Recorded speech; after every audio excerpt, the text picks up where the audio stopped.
Olá, bem-vindos a mais uma entrevista aqui do Seu Dinheiro. Hoje a gente vai falar sobre mercado imobiliário.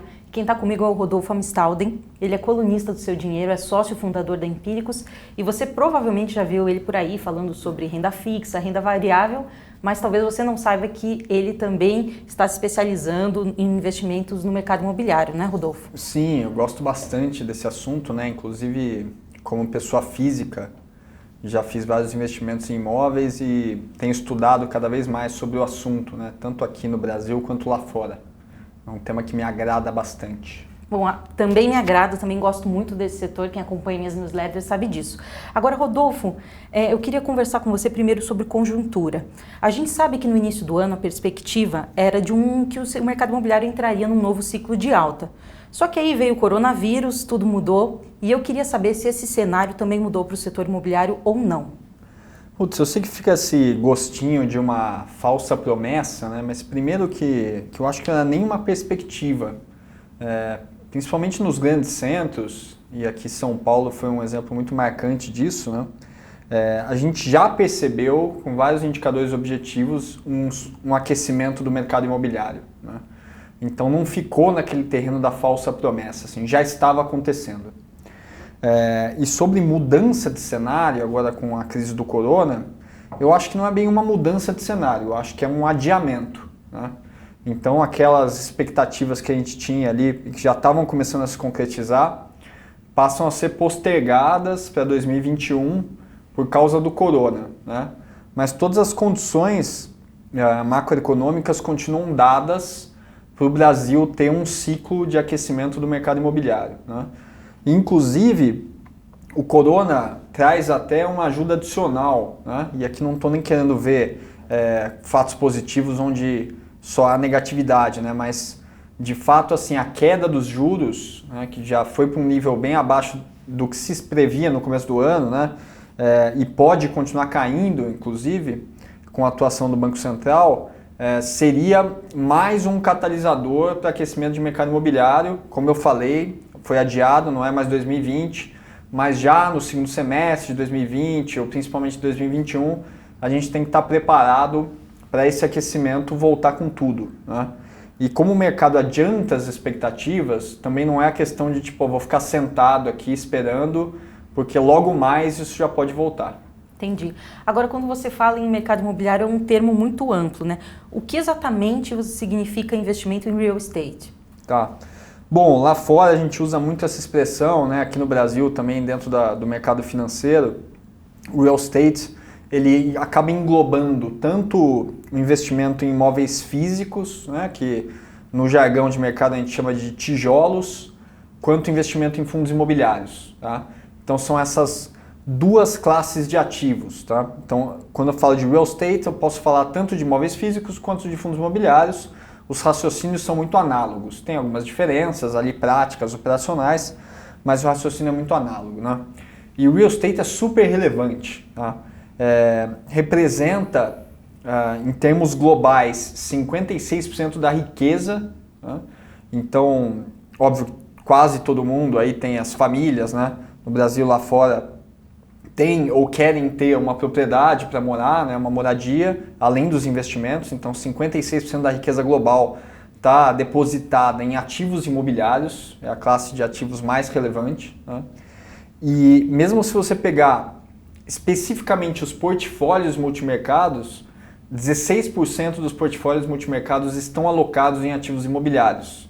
Então, se você tem o seu portfólio completo, né, com renda fixa, renda variável, proteções, etc., e tem menos de 16% desse portfólio em imóveis, você está abaixo da média global. Tá? Não estou nem entrando no juízo de valor, né? Óbvio que como eu curto imóveis, eu acho que tem que ter mesmo, né, 16%. Mas se você tem zero e o mundo tem 16%, alguma coisa deve estar errada, né? Então eu gosto de passar essa referência global para dar um norte para as pessoas. Entendi. Agora, você fez a sua carreira toda no mercado financeiro. Queria entender como que você compara o investimento em imóveis com os investimentos em renda fixa e renda variável. Legal. Bom, primeiro tem já meio que esse senso comum de que o imóvel ele está meio que no meio do caminho, né? Tanto é que quando começou o movimento de inclusão de CPFs na Bolsa Brasileira, os fundos imobiliários adiantaram esse movimento. Então, as pessoas que estavam na renda fixa, muitas delas acabam pulando antes para fundos imobiliários e depois para renda variável, para ações, né, ou até opções. Tá? Então, ele funciona como esse meio de caminho que é muito legal. Tá? Como os juros estão caindo no mundo inteiro, Marina, a galera está saindo de renda fixa, principalmente de estratégia de geração de renda com renda fixa, porque esse juro lá fora é 0, no Brasil já está 3, né, e a tendência é que caia ainda mais, e indo para ativos imobiliários geradores de renda. Né, os imóveis combinam muito com geração de renda por causa dos aluguéis, obviamente. Tá? Mas tem uma outra ressalva que eu gosto de enfatizar também, que é os imóveis, apesar de tudo isso que eu disse, a volatilidade dos ativos imobiliários é muito mais parecida com a da renda variável com renda fixa. Tá?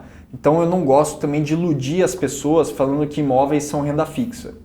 Quando você tem uma variação de preços no mercado, tanto no mercado físico quanto no mercado de fundos imobiliários, os preços se mexem muito. O que para mim, na verdade, é uma ótima oportunidade, né? Porque você só consegue comprar barato e vender caro quando tem volatilidade. Quando não tem, não dá para você fazer essas esticadas tão grandes. Tá? Mas é importante saber que os preços se mexem muito, então você nunca vai colocar um dinheiro da confiança, um dinheiro de emergência em ativos imobiliários. Tá? E um outro ponto legal é o da diversificação. Tá? Porque você só consegue atingir benefícios totais de diversificação numa carteira completa se você tem imóveis. Né? Se você não tem imóveis na carteira, o seu retorno fica em média de 50 a 100 pontos base abaixo de uma carteira que tem imóveis, né? Ou seja, de 1 a 0,5% abaixo ao ano. Então, em 30 anos, isso é um retorno gigantesco. Tá? Então, você só consegue adquirir essa diversificação completa da carteira tendo imóveis no seu portfólio. Entendi. Agora eu penso muito nas pessoas que estão em casa. A gente falou muito nos últimos anos das pessoas que foram para a Bolsa de Valores, né, fundos imobiliários, ações, mas tem muito mais gente com dinheiro na poupança, com dinheiro no fundo DI. Eu tenho várias pessoas na minha família, vários amigos que têm o seu dinheiro parado ali num fundo DI, que até pensaram em investir na Bolsa, ficaram com medo agora que a Bolsa caiu, estão até dando graças a Deus que não entraram. Só que esse pessoal ainda tem um problema, que é ter o dinheiro hoje que rende menos de 4% ao ano na renda fixa. Sim. O imóvel seria uma alternativa para essas pessoas? Eu acho uma excelente alternativa. Né? Primeiro porque muitas das pessoas já têm uma idade um pouco mais avançada ali, uns 50 anos ou mais, e falar para essas pessoas sobre investimento em imóveis está longe de ser um absurdo. Na verdade, essas pessoas cresceram e muitas delas começaram a construir patrimônio com imóveis, né? Os imóveis foram, por muito tempo, o investimento preferido dos brasileiros, inclusive no confisco do Collor. Se você tivesse imóveis, você estava mais ou menos ali salvo do pior dos problemas. Né? Com a inflação também, os imóveis protegeram por muito tempo da inflação. Né? Então, eu não preciso convencer uma pessoa de 50 anos ou mais que imóveis são um bom investimento. Tá? O problema é que às vezes parece algo ultrapassado. Né? Ah, ficou para trás, agora a novidade é bolsa, a novidade é estar em ações, tá? Mas aí quando você apresenta para essas pessoas fundos imobiliários, ou seja, aqueles imóveis de antigamente negociados em bolsa, com uma série de vantagens, com muito mais liquidez, muito mais governança corporativa, segurança de investimento, aí você fecha ali a combinação perfeita para juntar meio que a tradição com a inovação, né? Então, por isso que eu gosto muito de fundos imobiliários para esse público específico. E tem mais uma questão que eu acho que foi muito debatida sobre investimento em imóveis. Muito se ouviu falar de que não é um bom investimento em imóveis, se você fizer outra aplicação financeira, você não vale a pena mais comprar imóveis. Qual que é a sua opinião sobre isso? Olha, na verdade, assim, dentro do arcabouço financeiro, isso acabou ganhando muito apelo por conta até do Robert Kiyosaki, né, no Pai Rico, Pai Pobre, que é um livro super legal, né, eu mesmo já li algumas vezes, e acho que todo mundo deve ler, em que ele fala que um dos canais para você obter riqueza ao longo de uma vida é você ter uma filosofia asset light, né, ou seja, não ficar carregando ativos nas costas, né, porque esses ativos eventualmente podem virar passivos. Tá? Então, a partir do momento que você tem um imóvel, a propriedade de um imóvel, você está abrindo mão de ter aquele dinheiro aplicado em outras coisas com mais liquidez, com mais potencial de retorno, etc. Tá? Então é uma visão que eu respeito muito, acho que também passa por opiniões pessoais, né? A decisão de investir em imóvel não é estritamente financeira, também envolve ali um romance, uma decisão familiar, etc. Mas eu acho que o Kiyosaki subestima um pouco o potencial de valorização do preço dos imóveis, né? Então a gente está muito associado ali com a propriedade do imóvel estritamente ao aluguel.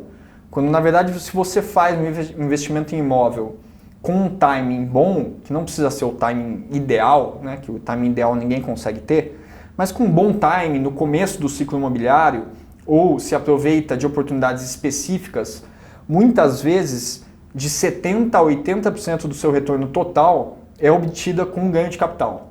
Tá? Então, e aí você precisa ter a propriedade mesmo para se beneficiar desse ganho de capital. Né? Então, nesse sentido, eu acho que existe sim um espaço bem grande para fundos imobiliários, para ativos imobiliários, etc. Né? E tem uma outra questão também que eu acho que é assim, você dá um pouco mais de valor porque é empírico. Né? Então, se 56% da riqueza global está em imóveis e 16% dos portfólios multimercados, não é possível que seja um investimento tão ruim assim. Né? As pessoas não estariam cometendo erros dessa magnitude por décadas e décadas. Né? Sim, agora tem, que fazendo um pouco aqui o papel de advogado do diabo, a questão da liquidez, né? Como que isso não seria um obstáculo para o investimento no setor? Sim, é um obstáculo. Inclusive, assim, a liquidez dos tijolos, não preciso nem falar muito sobre isso, né? Porque é um mercado já mais lento, tá? De comprar e vender imóveis e tal. Embora tenha melhorado muito. Né? E por que tem melhorado muito? Primeiro, as estatísticas são bastante claras nesse sentido.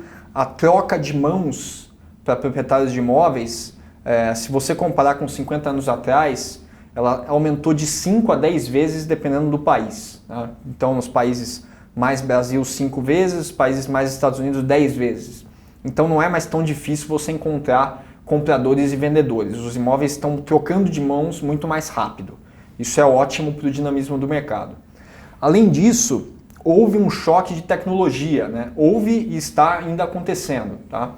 Então, com plataformas como Viva Real, Zap, Quinto Andar, Loft, etc., isso aumenta muito a liquidez no mercado imobiliário. E cada vez mais eu enxergo indícios desse mercado funcionando num ambiente de balcão quase bolsa. Tá? Nunca vai ser uma bolsa de fato, né? Aqui estou falando de imóveis físicos, mas cada vez mais com esse avanço da tecnologia, a negociação de imóveis vai ficar muito parecida com a negociação de bolsa, né? Inclusive com contrapartes, contratos digitais, etc., que vão dar muito mais segurança para esse mercado.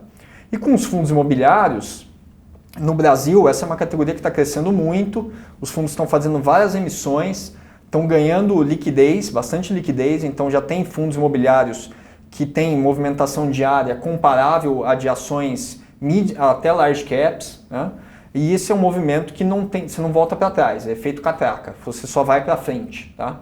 Então não vou falar aqui que liquidez não é um problema, mas é um problema cada vez menor ao longo do tempo. Agora, tirando a liquidez, que outros riscos você enxerga nesse investimento? Olha, eu gosto sempre de fazer um teste de estresse. Eu me fecho ali no quarto ou no meu escritório lá em casa e faço um teste de estresse antes de investir em qualquer imóvel. Tá? Esse teste de estresse tem basicamente 4 parâmetros.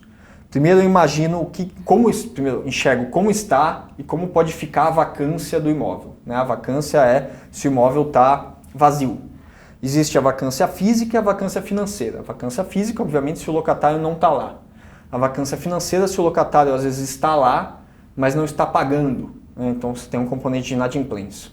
Então você tem que ter um cenário para a vacância do seu imóvel, esteja ele desocupado ou inteiramente ocupado. Você tem que, na verdade, não é só um cenário, você tem que estressar, então montar vários cenários de vacância.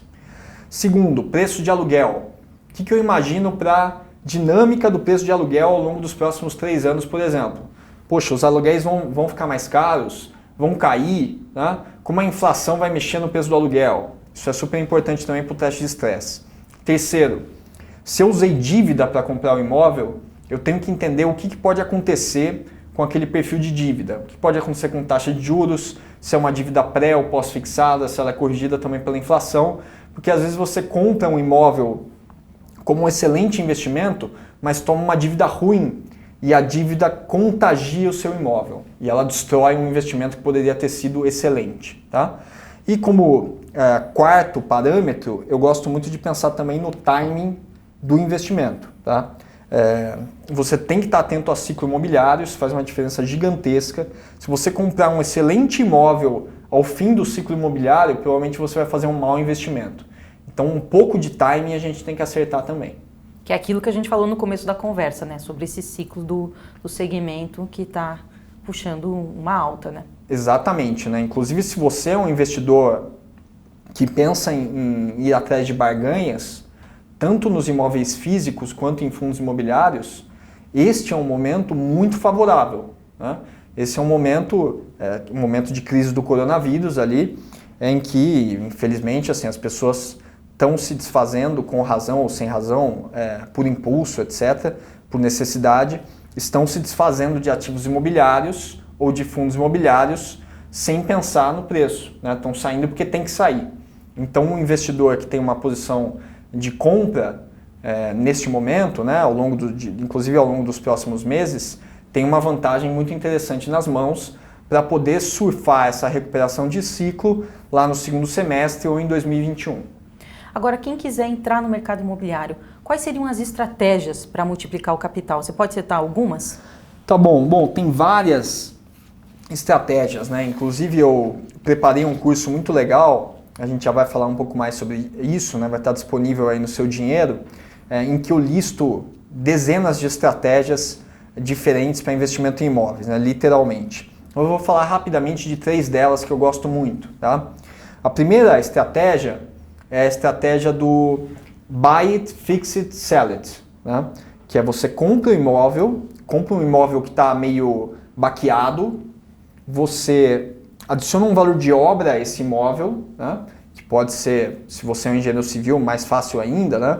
Ou um arquiteto, mas se não você contrata uma equipe, reforma o imóvel e vende ele mais caro. Tá? A segunda estratégia é o Buy It, Rent It, Sell It. Então você compra um imóvel que está desocupado ou parcialmente ocupado, adiciona um valor comercial ao imóvel, atrai locatários, o preço do imóvel vai subir, você beneficia tanto do aumento da renda quanto do aumento do preço. Tá? E você pode, obviamente, usar essas duas primeiras estratégias de forma conjunta. Né? A BlackRock, que é um dos maiores fundos de investimento do mundo, né? Uma gestora gigantesca que sabe tudo de mercado imobiliário, né? Os caras são craques nisso, usam essas duas estratégias de forma conjunta. Né? Então, que é você compra imóvel, reforma, aluga e vende. Ou reforma, aluga e se beneficia de uma renda muito maior comparado com aquele preço que você pagou. Tá? Então, essas estratégias são super interessantes. Você pode usá-las tanto no mercado de tijolos quanto de fundos imobiliários, eventualmente comprando um fundo imobiliário que tem um prédio ruim, mas que está reformando, fazendo um retrofit nesse prédio. Ou que tem um prédio vazio e que vai alugar esse prédio. Tá? Eu mesmo já dei várias recomendações nesse sentido, o Alexandre Mastrocinco aqui da Empíricos também. Tá?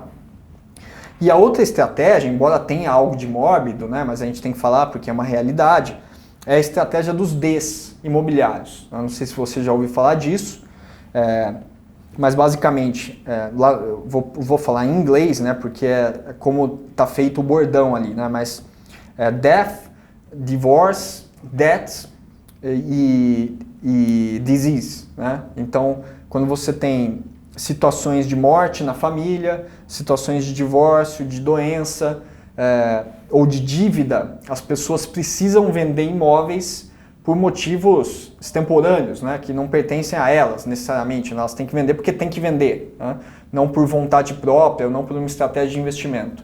Então, se você está atento também a essas oportunidades, você pode comprar os imóveis a preços muito atrativos. Entendi. Agora, a gente sabe que o segmento imobiliário ele é muito diversificado, tem hotel, tem imóvel comercial, residencial. Na sua opinião, quais são as tendências mais altas agora nesse momento? O que vale a pena comprar? Joia. Bom, como eu fiz a maior parte da minha formação em imóveis fora do país, eu vou falar um pouco de tendências que estão rolando lá fora, mas não é só por isso também, né? Porque tudo que rola lá fora acaba acontecendo no Brasil também. Ou imediatamente, em grandes centros, ou com alguma defasagem, mas acaba chegando aqui, tá? A primeira tendência que está muito forte lá fora, que é uma tendência secular, na minha opinião, é a de imóveis para idosos, tá? Então, cada vez mais você vê investidores colocando dinheiro de forma muito profissionalizada em imóveis feitos especificamente para idosos. E aqui não falo só de casas de repouso, etc., que poderia ser a interpretação mais direta, né? Mas também de você pensar, por exemplo, em ter um apartamento ajustado para as necessidades de um idoso. É um apartamento que não fica na cobertura, ele fica no primeiro andar, tá? Porque o idoso vai chegar mais rápido, ou se precisar ele consegue subir um andar de escada, etc. E que tem facilidades na sala, na cozinha, no banheiro. Você pensa toda a arquitetura do apartamento para isso. Ou uma casa inteiramente térrea, né? Então esse é um investimento que tem se valorizado muito lá fora, e mesmo em São Paulo você já começa a perceber vários nichos favoráveis para esse tipo de coisa, tá? Outro ponto muito forte lá fora, que eu acho que logo vai chegar aqui no Brasil também, nas grandes capitais, é o da moradia estudantil, tá? Então as pessoas têm estudado cada vez mais velhas, né? Cada vez mais as pessoas ficam um tempo na casa dos pais, ou terminam a formação fundamental e vão viajar um tempo para depois decidirem onde fazer faculdade, ou querem fazer um mestrado, um doutorado, e esse tipo de demanda não combina tanto com a demanda de uma república da nossa época, né? Não sei, eu morei em república, talvez você tenha morado também, né? E é aquela zona, tal, outra parada, né? Então agora a demanda por moradia estudantil está mudando muito, né? Não é mais uma pessoa que quer ficar na bagunça, morando com outras 5 pessoas, ninguém lava louça, aquela zona, né? Então isso também está gerando oportunidades muito interessantes, né? Se você pegar, inclusive, para quem conhece um pouco de São Paulo, né? Eu não posso dar outros exemplos porque não conheço, tá? Mas o que está subindo de prédio com outro perfil próximo à USP. Mudou muito, está mudando muito o Butantã e vai mudar cada vez mais, né? Então essa é outra oportunidade que eu acho bem interessante. Agora, o que é furada? Assim, a gente sabe que tem segmentos que às vezes não dão certo, e qual seria a furada da vez, na sua opinião? Sim, um nicho que está perdendo muita atratividade é o de apartamentos de luxo, tá? Estou falando aqui em termos gerais, principalmente em grandes capitais, você teve um excesso de oferta de apartamentos de luxo, né? Nas principais capitais do mundo, e aí os preços são exorbitantes, né? E muitas vezes assim, é por uma localização específica ou por uma metragem específica, por algum capricho, né? Algum tipo de ostentação no imóvel em que você consegue basicamente a mesma qualidade de vida pagando milhões a menos, literalmente, tá? Então os apartamentos de luxo estão muito ameaçados, né? Está num momento ruim para eles e talvez inclusive também seja uma tendência secular. E o segmento de hotéis, tá? Na verdade, quando eu falo em hotéis agora, depois do corona, parece algo mais óbvio, mas o nicho de hotéis já estava num momento muito ruim antes do episódio do coronavírus, tá? Também teve um excesso de oferta e a disrupção trazida por Airbnb e similares foi muito significativa, tá? Então, esse é um nicho que está num momento muito ruim, e eu não recomendo mesmo com investimento em longo prazo. Eu sei que vários brasileiros já entraram nessas oportunidades de compra um conjunto num hotel, né? Um hotel em Copacabana, um hotel próximo a Faria Lima, etc. São péssimos investimentos, não recomendo para ninguém. Entendi. Agora, você tem alguma recomendação final aí que você poderia passar para quem está pensando em investir em imóveis? Olha, Marina, a gente falou bastante sobre grandes centros, né?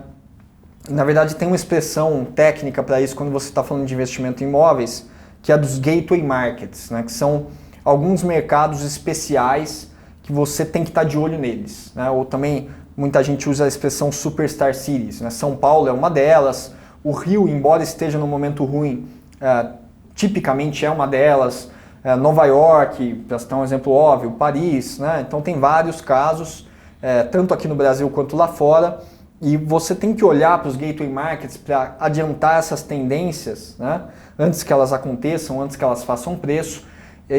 Qualquer que seja o lugar em que você vai investir. Ah, Rodolfo, mas eu não vou comprar imóveis em Nova York, não vou comprar um fundo imobiliário que tem ativos em São Paulo, meu negócio é outro, eu moro no Mato Grosso, ou eu sou do interior, etc. Não importa.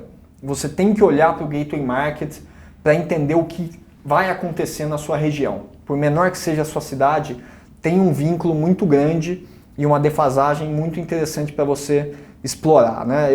Dentro desse curso que eu citei, né, que vai estar disponível no Seu Dinheiro, eu dou uma aula específica sobre gateway markets, que eu acho uma das aulas mais legais, né? Se até tiver um tempinho, aí eu sei que eu passei um pouco da hora aí, do que a gente tinha combinado, né? Mas outras coisas que eu falo ali no curso também que podem interessar para quem está nos acompanhando, né? Como fazer diversificação de fundos imobiliários.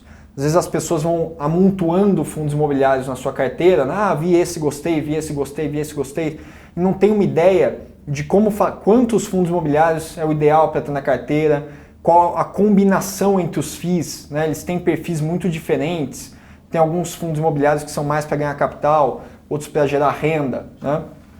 Eu explico melhor isso que eu falei lá, a minha pequena crítica ao Robert Kiyosaki, né, do Pai Rico, Pai Pobre, de como o retorno em imóveis ele é a soma entre rendimento e ganho de capital, que eu acho que é um ponto que fica um pouco obscuro ali para as pessoas que estão amparadas no senso comum, né? E falo até, inclusive, de assuntos do tipo qual é o impacto de mudanças climáticas sobre o mercado imobiliário, né? Enquanto tem muita gente discutindo se existe ou não aquecimento global, o mercado imobiliário não está mais discutindo isso. Os preços de imóveis localizados próximos ao litoral ou a regiões de risco, né, de baixo nível de mar, já estão caindo, né, na ordem de 5% a 15%. Tá? Então também falo isso em alguns tópicos especiais desse curso. Legal, Rodolfo. Bom, queria deixar um convite para quem se interessar pelo curso. É um curso que ele está sendo lançado exclusivamente no Seu Dinheiro, em primeira mão. Então, a proposta do nosso site, nosso projeto, é oferecer conteúdo interessante para o investidor. E investimento não é só bolsa, não é só renda fixa, é também eventualmente você investir no mercado imobiliário, é também eventualmente você abrir um negócio. E é por isso que a gente trouxe esse curso com o Rodolfo aqui, para quem realmente está considerando o mercado imobiliário como uma opção.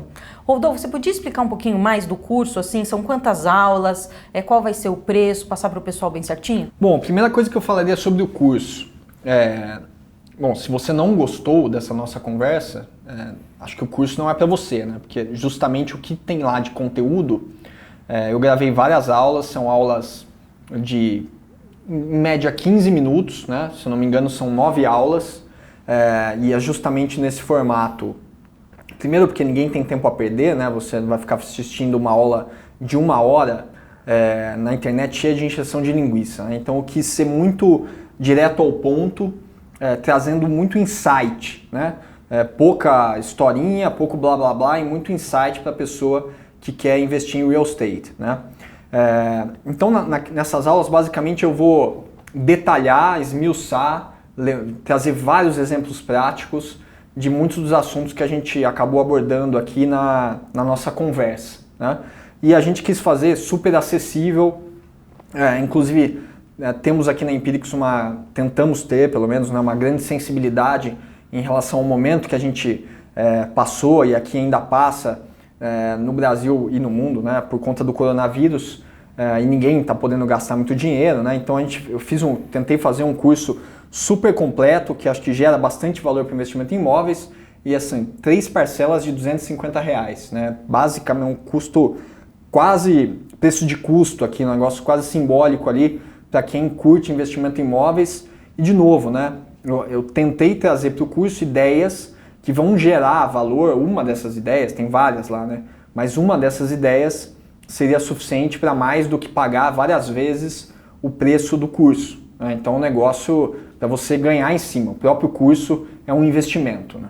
E eu acho importante também, complementando aqui o que o Rodolfo falou, que o investimento em imóveis, ele é um investimento, você não compra um apartamento, por mais que você tenha, que alguém aí que tenha muito dinheiro, você não compra um apartamento todo dia. Você não faz um investimento desse todo dia, principalmente quem investe em tijolo. Então, eu acho que se preparar para fazer uma boa compra, para fazer um bom investimento, é algo que efetivamente pode significar um salto no patrimônio de quem está investindo, né? Então, eu acho que vale se preparar para isso e deixo aqui o convite para conhecer o curso. Sim, não, inclusive se você estiver curioso, né, você pode acessar o curso, comprar o curso e se você não estiver gostando, pedir um reembolso, né, Marina? Sim, dá para acessar o curso, olhar todas as aulas, a gente está liberando tudo de uma vez só. Acessar lá por 7 dias, uma semana você tem para olhar todo o conteúdo e caso não goste, tudo bem, liga lá no nosso central de atendimento, pede o reembolso e a gente devolve 100%. Então, realmente, eu acho que é uma super oportunidade aí para quem está pensando em investir no segmento. Sim, bom, eu acho também, senão não estaria aqui. E, de novo, eu queria frisar que o momento é muito favorável para você se adiantar ao reaquecimento, né? Então, qual que é o problema dos ciclos imobiliários? Muitas vezes eles começam a acontecer, as pessoas não acreditam no ciclo e só vão entrar depois que a maioria da valorização já passou, tá? Então, curiosamente, o coronavírus nos deu uma janela muito importante, muito valiosa para pegar carona em um ciclo imobiliário que já tinha começado, né? Já tinha começado, já estava aquecendo muito São Paulo, para quem mora em São Paulo sabe disso, né? Até algumas cidades do interior também do país, né? Outras capitais, então já vinha acontecendo e é como se rolou uma pausa e essa pausa pode ser usada pelo investidor de imóveis justamente para se preparar melhor, né? Para estudar e aí quando voltar você volta desde o começo, né? Como se tivesse dado um reset ali, né?